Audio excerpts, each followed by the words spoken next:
O assunto de hoje é centro de massa, impulso e quantidade de movimento. Vamos começar com o centro de massa.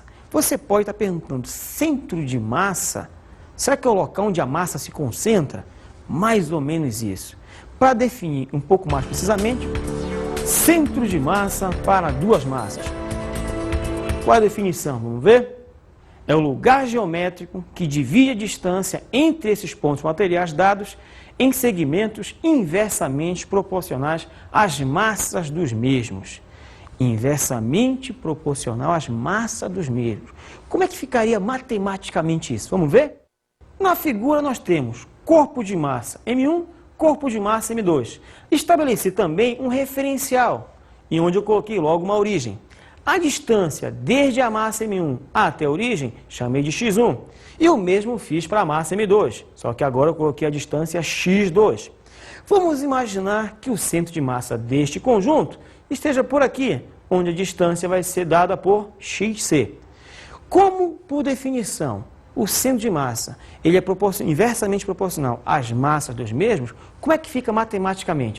A distância entre eles é inversamente proporcional às suas massas. Agora, eu posso fazer isso de forma mais simples. Como é que fica então? O x do centro de massa, daquela expressão anterior, vai dar este resultado todinho aqui. Notem que é, na verdade, uma média ponderada. Média ponderada de quem? Média ponderada das posições, onde os pesos de ponderação são justamente as massas. Então, você tem o x do centro de massa, vai ser massa do primeiro vezes a sua posição, mais massa do segundo vezes a sua posição. Tudo isso dividido pela soma das massas, ok? Dessa forma, então, você pode até generalizar esse conceito, essa definição. Ao invés de duas massas, pode ser 3, 4, N massas. Como é que ficaria, então, a posição, a abscissa do centro de massa? Está aí. Essa é a expressão que determina, então, a abscissa do centro de massa. Notem que agora eu tenho todos os termos na expressão. Cada termo desse refere-se a um elemento, a um corpo localizado ao longo do eixo X. Tudo bem? Nós vimos quando a distribuição ocorre ao longo do eixo X. Mas você pode estar perguntando, e se nós tivermos um conjunto de massas agora num plano? Aí você vai fazer o quê? Vai calcular um novo centro de massa.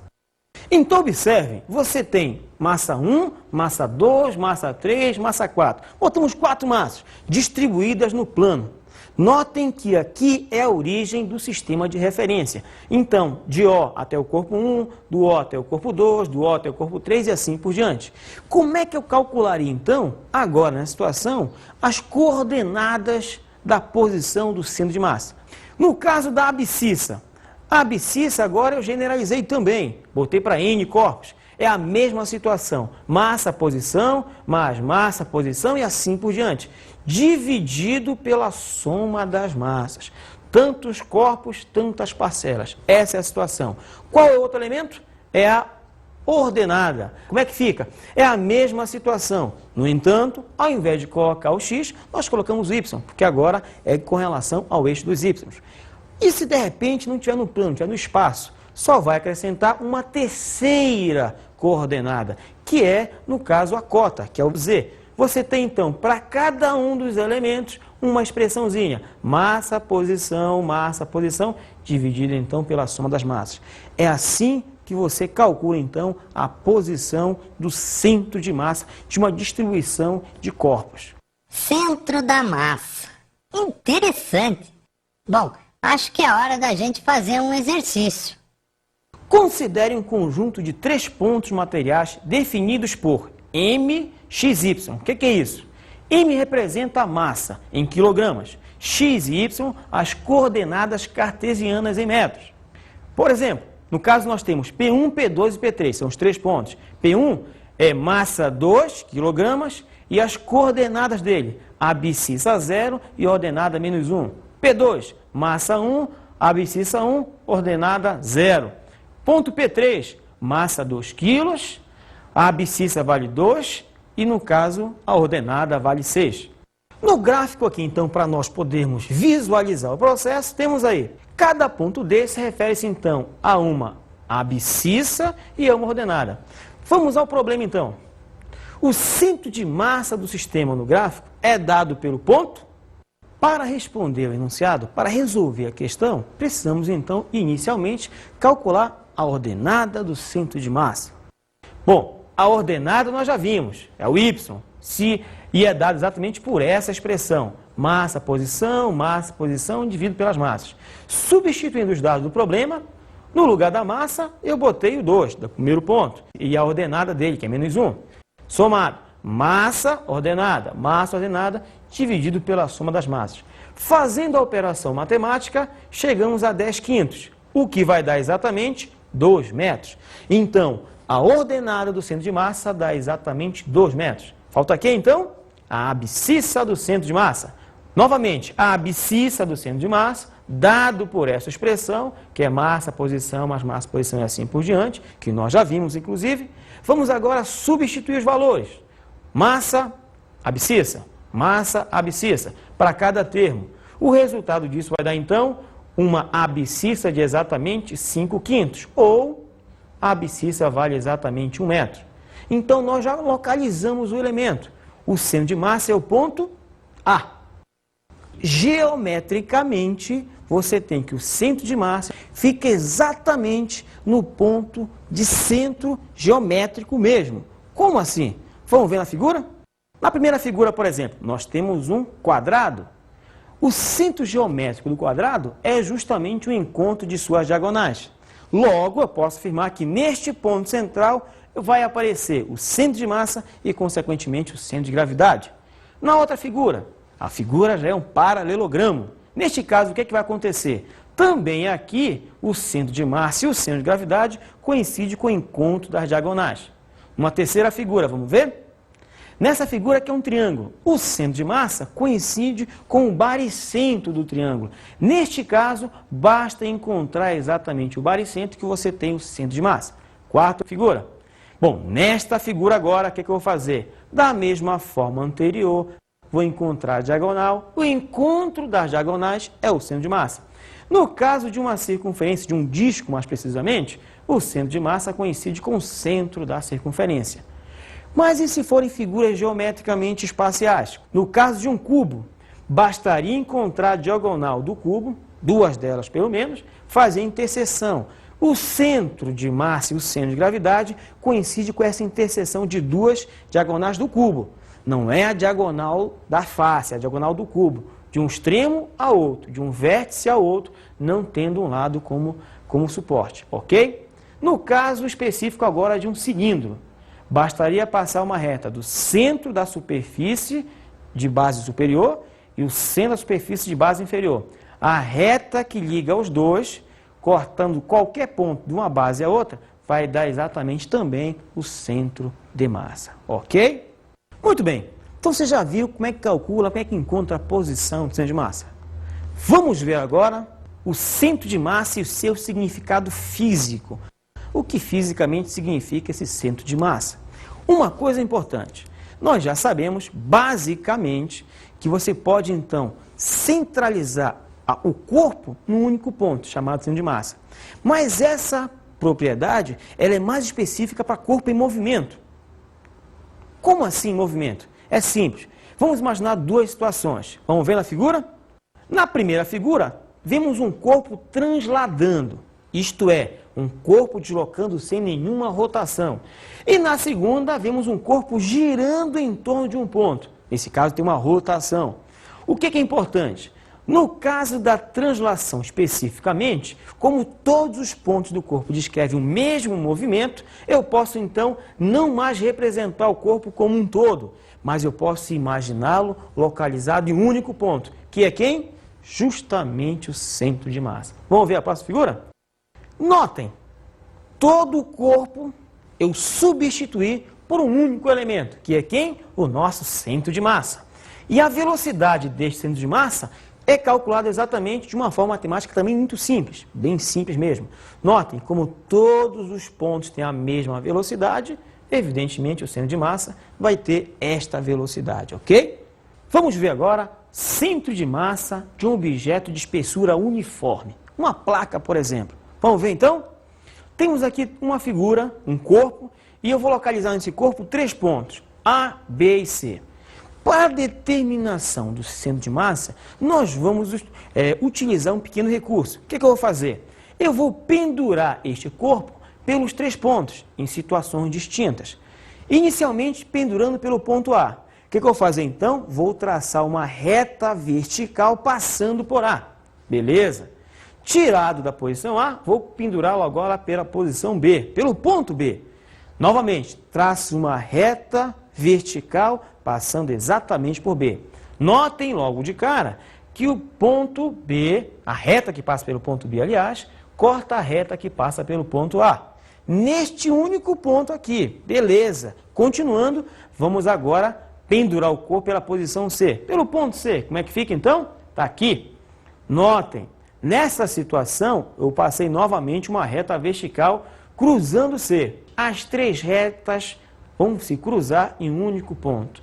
Este ponto é justamente o centro de massa deste corpo. Isso pode ser feito para qualquer tipo de corpo. Bastaria fazer exatamente isso. Você pega o corpo, pendura em posições diferentes. Depois de traçar as retas, o ponto de encontro de tais retas vai ser exatamente este centro de massa, que no caso, coincidente com esse ponto que aparece aí, ok? Vamos então a um exercício. Considere a porta OABD indicada na figura. Metade da porta é de vidro e a metade é de madeira. A massa do vidro é 3/5 da massa da madeira. Está aí a figura indicando. Nessa figura nós temos exatamente o que foi dito. Madeira embaixo, vidro em cima e a porta indicada. A porta é OABD. Notem as dimensões. A dimensão da parte de madeira, por exemplo, 0,80 metros na horizontal e 1 metro na vertical. A porta de vidro tem 0,80 metros na horizontal, de 1 para 2, 1 metro na vertical. Vamos então determinar as coordenadas do centro de massa. Quais são as alternativas? Vamos ver? Alternativa A, o X e depois o Y. O X centro de massa, o Y centro de massa. Tem a alternativa A, B, C, D, E.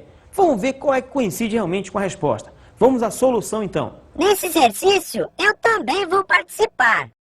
As áreas vão ser exatamente iguais. A massa do vidro é 3/5 da massa da madeira. Da figura, eu posso tirar que o centro da massa da parte do vidro é 0,4 e 1,5. E o centro da massa da parte da madeira é 0,4 e 0,5. Agora é com você, professor. Então, para nós calcularmos o centro de massa desta peça, o que eu vou fazer? Vou dividi-la em 2 partes, um pedaço de madeira e um pedaço de vidro. E, ainda mais, eu vou centralizar as massas de cada um desses pedaços. Bom, eu já sei a posição do centro de massa do vidro e sei a posição do centro de massa da madeira. Então agora é como se nós tivéssemos não uma placa, mas como se nós tivéssemos 2 pontos. Um ponto que é o ponto madeira e o outro que é o ponto vidro. E vamos então utilizar a expressão já conhecida para calcular as coordenadas do centro de massa. Começando então pela ordenada do centro de massa. Para nós calcularmos é a expressão já conhecida. Nós já sabemos massa, posição e soma das massas. Substituindo os dados, massa, posição, soma das massas. Bom, eu sei a relação das massas, vamos substituir de novo. Está aqui a relação das massas. Simplificando essa expressão todinha, o resultado obtido é que o centro de massa vai se encontrar como ordenada exatamente na posição 7/8 de metro. Bom, já calculamos quem? Já calculamos a ordenada. Falta calcularmos a abscissa. Será que é diferente? Não, é exatamente feito como anteriormente. A expressão utilizada vai ser exatamente a mesma. A abscissa do centro de massa corresponde exatamente a essa expressão, onde também nós temos massa-posição. Isto é, massa do pedaço de madeira vezes a posição do seu centro de massa, e assim por diante. Substituindo os dados numéricos, nós temos aí, troquei exatamente as posições pelos valores numéricos. E agora vou trocar a relação de massas. Troquei a relação de massas. Simplificando a expressão, o resultado obtido então é x do centro de massa igual a 0,4. Vamos dar então continuidade ao assunto e falar de força impulsiva. O que é uma força impulsiva? Em geral, uma força impulsiva é aquela que atua num curto intervalo de tempo e tem um efeito estrondoso. Vamos ver o gráfico de uma força como essa. Bom, está aqui, ó. Note, o gráfico da força impulsiva me diz o seguinte, que ela existe num curto intervalo de tempo e neste curto intervalo de tempo a intensidade dela é relativamente grande. É assim que é uma força impulsiva. Muito bem, uma força impulsiva, ela traz como efeito uma variação brusca na quantidade de movimento do corpo. Isto é, no seu estado de movimentação. Quantidade de movimento é uma grandeza que nós vamos definir também. Mas, a princípio, pense, toda força impulsiva, ela age num curto intervalo de tempo com uma grande intensidade. É o que acontece, por exemplo, quando você, de repente, quer grampear um grupo de papel, um conjunto de folhas de papel. Você pega o grampeador e empurra, não consegue grampear. Não contente com isso, o que você faz? Você pega o papel, põe o grampeador e dá uma porrada. Pá! Neste caso, você aplicou uma força impulsiva. Por quê? Porque uma força com curta duração, só o tempo de impacto, e com uma intensidade relativamente grande. Qual é o efeito disso? É que você vai conseguir, então, grampear o papel. Tem outros exemplos. Em geral, as forças impulsivas, elas são aplicadas, em geral, em colisões, em contato de corpos. Ok? Evidentemente, tem outros tipos de força impulsiva. Vamos ver, então, alguns exemplos de força impulsiva. As forças internas que surgem uma explosão são um exemplo claro de força impulsiva. Por que isso? Porque essas forças, elas existem no curto intervalo de tempo, que é justamente o tempo de explosão. Agora, a intensidade delas é tão grande que faz com que todas as outras forças possam ser desprezadas. Então, guarda isso. Todas as forças internas que vão surgir uma explosão são exemplos claros de força impulsiva. Uma curiosidade interessante para a gente, acerca de força impulsiva, dessa interação de corpos, seria, por exemplo, o seguinte. Não sei se vocês já perceberam, mas se eu abandonar um ovo na areia, ele não quebra. Ovo cru, né? Mas se nós pegarmos esse mesmo ovo cru e abandonarmos no asfalto, ele quebra. Sabe por quê? Agora você me deixou curioso, professor. Que tal a gente ver isso na prática? Boa ideia! Vamos realmente ver isso na prática. Vamos ver?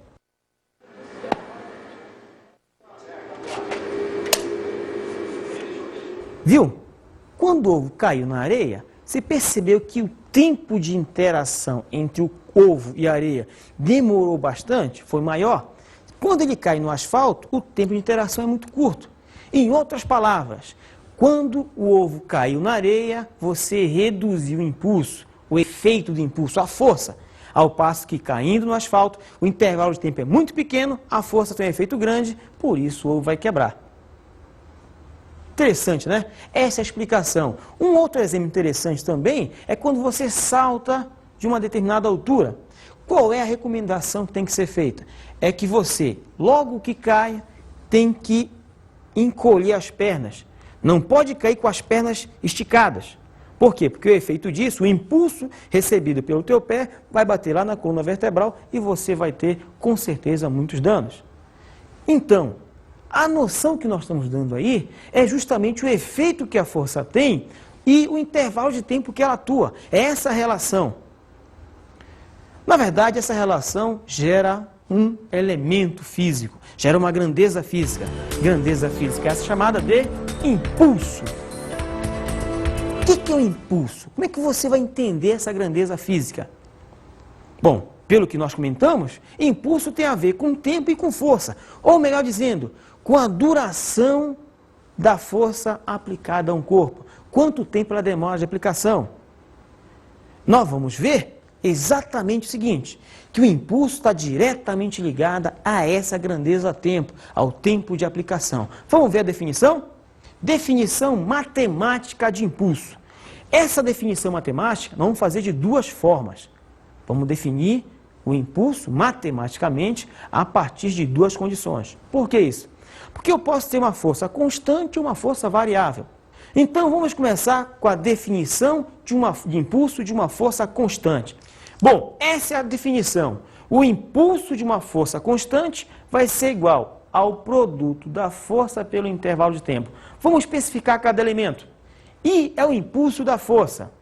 F é a força atuante, é quem está atuando no corpo. E ΔT, o intervalo de tempo de atuação dessa força. O que é importante? O importante é ver o seguinte: quando você, por uma dada ação, prolonga o intervalo de tempo, você cria um efeito diferente. Então, vamos ver impulso de força variável. Você pode perguntar, impulso de força variável? Exatamente. Quando você não tem a ação do peso, por exemplo, que é uma força constante, quando a força que atua muda com o tempo, muda de direção, sentido ou coisa parecida, então você tem o impulso de uma força variável. Então o que é exatamente o impulso de uma força variável? Quando é que isso acontece? Quando a força varia com o tempo, como no caso das forças de colisão, que é esse gráfico que aparece aqui. Notem, quando a força varia com o tempo, para cada instante de tempo você tem um valor de força diferente, você vai calcular o impulso desta força, que é uma força variável. Vejamos então, o cálculo é um cálculo gráfico do impulso. Isso implica dizer o quê? Que o impulso é igual à área sobre o gráfico. É exatamente isso. O impulso vai ser a área entre o eixo do tempo e a curva propriamente dita. Esta área vai ser literalmente o impulso desta força variável. Vamos ver então as características do impulso. Como impulso é uma grandeza física vetorial, o que é que nós temos de características? Primeiro, direção. É a mesma direção da força aplicada. O sentido, outra característica fundamental, é esse sentido do impulso. O sentido do impulso é o mesmo sentido da força. A intensidade da força, que corresponde ao quê? Ao produto da força pelo intervalo de tempo que ela está atuando no corpo. Uma coisa importante, impulso é grandeza física, que é o produto de duas outras, e cada uma delas tem uma unidade. Ora, se isso acontece e as unidades não são simétricas, eu posso afirmar com certeza que impulso tem uma unidade. Vamos ver então? Unidade de medida do impulso. Vai ser quem? No SI, é o Newton da força vezes o tempo, que é segundo. Ou seja, Newton vezes segundo. Também eu posso expressar isso como sendo quilograma metro por segundo. São essas as unidades de medida do impulso. Notem que quilograma metro por segundo é como se fosse quilograma massa, metro por segundo velocidade. Então, a unidade de impulso é a unidade de massa vezes velocidade, ok? Vamos ao exercício, então. Um corpo de 2 kg é lançado verticalmente para cima num local onde a aceleração da gravidade vale 10 metros por segundo ao quadrado. Determinar a intensidade, a direção e o sentido do impulso aplicado pelo peso do corpo, desde o lançamento até o instante 5 segundos. Vamos à solução então? Ora, você já sabe que a intensidade do impulso é força vezes tempo. Substituindo, quem que é a força? A força é o peso, que é massa vezes a gravidade, que no caso vai dar 20. Então o impulso vai ser 20 vezes 5, que vai dar exatamente 100, ou 1 vezes 10 ao quadrado. Essa é a intensidade do impulso, cuja unidade vai ser Newton da força vezes segundo tempo. Qual seria a direção então? Ora, a direção e o sentido são os mesmos do peso, que você já está careca de saber. Peso vertical para baixo é exatamente essa orientação. O impulso vai ser então quem? Direção vertical, sentido para baixo também, ok? Vamos ver uma outra grandeza importante, que é a quantidade de movimento de um corpo. Definição de quantidade de movimento. Como é que seria isso? A quantidade de movimento é o produto da massa pela velocidade. Quantidade de movimento, que é o Q, é igual a massa vezes velocidade. Vamos especificar? Características da quantidade de movimento. Ora, é importante nós notarmos um detalhe. Quantidade de movimento, que é massa vezes velocidade, novamente é um produto de duas grandezas físicas. Massa tem uma unidade, velocidade tem outra. Com um detalhe, velocidade é um vetor. Ora, se velocidade é um vetor, e quantidade de movimento está diretamente ligada a essa grandeza, a grandeza vetorial velocidade, então eu posso afirmar que quantidade de movimento também tem características vetoriais. Direção é a mesma da velocidade, isto é, se o corpo se movimenta verticalmente para cima, direção vertical. Se o corpo se movimenta na horizontal, direção horizontal. Se o corpo, de repente, está parado, não tem velocidade, não tem quantidade de movimento. Se, de repente, ele começar a se movimentar de forma inclinada, a quantidade de movimento também é de forma inclinada. Em outras palavras, não esquece, a direção da quantidade de movimento é sempre a mesma da velocidade. A outra característica é a intensidade. A intensidade da quantidade de movimento vai ser quem?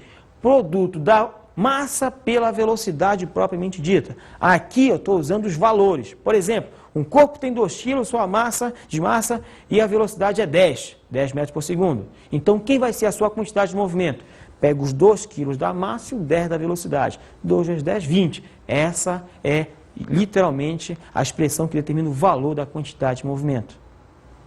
Produto da massa pela velocidade, somente isso. Ok? E a unidade de medida da quantidade de movimento, qual seria? Ora, a unidade de medida vai ser no SI, Newton vezes segundo, que é a mesma coisa que quilograma metro por segundo. Você pode estar pensando, Newton vezes segundo? Mas acabamos de ver que isso é impulso. Tudo bem. Coincidentemente, Newton vezes segundo, que é impulso, é exatamente a mesma unidade de quantidade de movimento. A curiosidade pode ser grande, você pode estar pensando, pô, então impulso é a mesma coisa que quantidade de movimento? Não. Nem sempre as grandezas físicas que admitem a mesma unidade são de fato uma mesma grandeza física. Agora, em geral, elas estão relacionadas.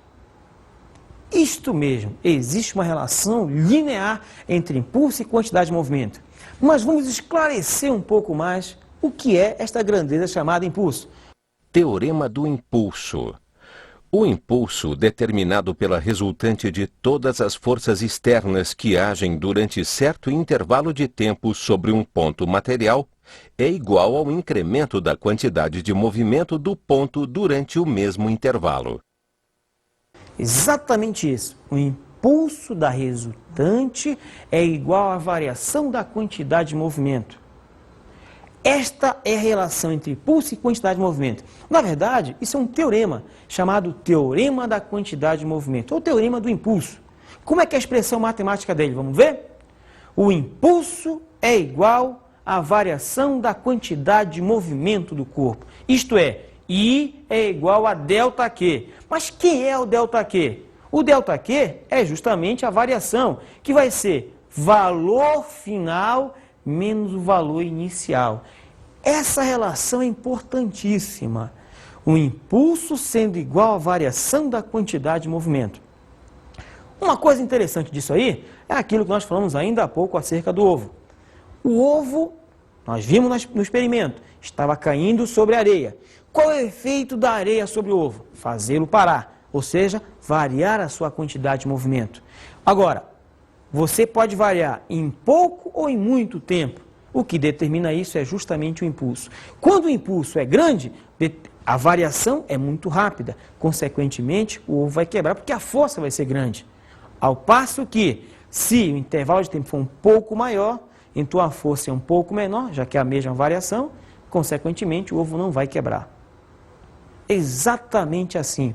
Da mesma forma, quando você, de repente, pula de uma certa altura, como mencionamos há pouco, por que você tem que encolher a perna? Para você prolongar o tempo de contato. Notem que a variação da quantidade de movimento é a mesma. Você tinha uma velocidade e vai parar. Parando rapidamente ou parando de forma mais lenta, a diferença é o efeito na tua coluna vertebral. E assim por diante, ok? Vamos então a um exercício. Vamos lá?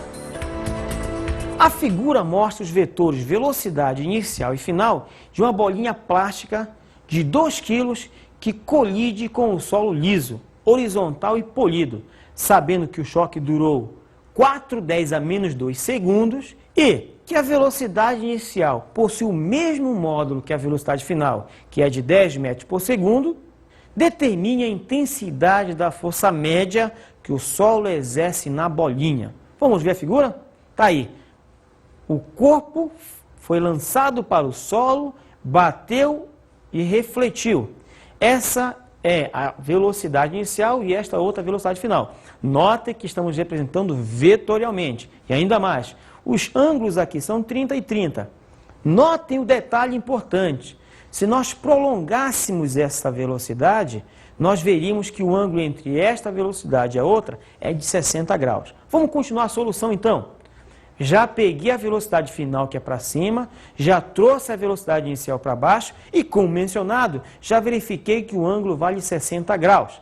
O que é importante perceber é que este tamanho é o tamanho da velocidade final e este outro é o tamanho da velocidade inicial. São iguais. Velocidade final de mesmo tamanho que a inicial. Logo eu posso afirmar que esta figura vai me dar um triângulo. E mais especificamente, como este lado é igual a esse aqui, os ângulos de base têm que ser iguais.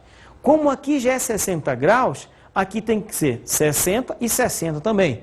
Qual é o triângulo que me resultou? Um triângulo equilátero, em que todos os três lados são exatamente iguais. O que eu estou afirmando então?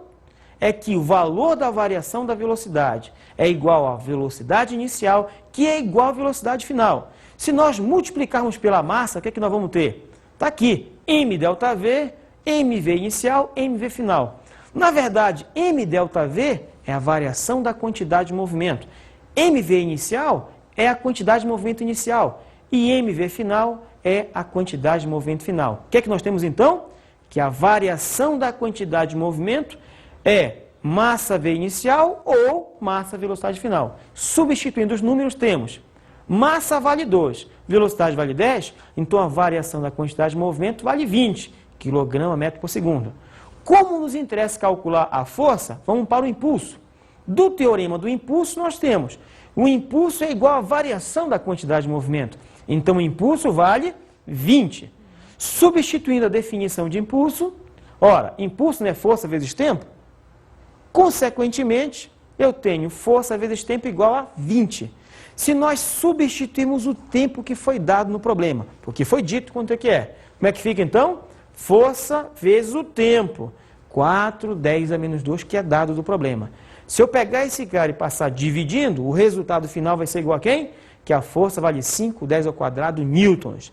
Esse é o valor da força média que atuou. Não se está afirmando que atuou uma força de exatamente 5, 10 ao quadrado newtons. Eu estou dizendo que, em média, o valor da força durante a interação é exatamente este.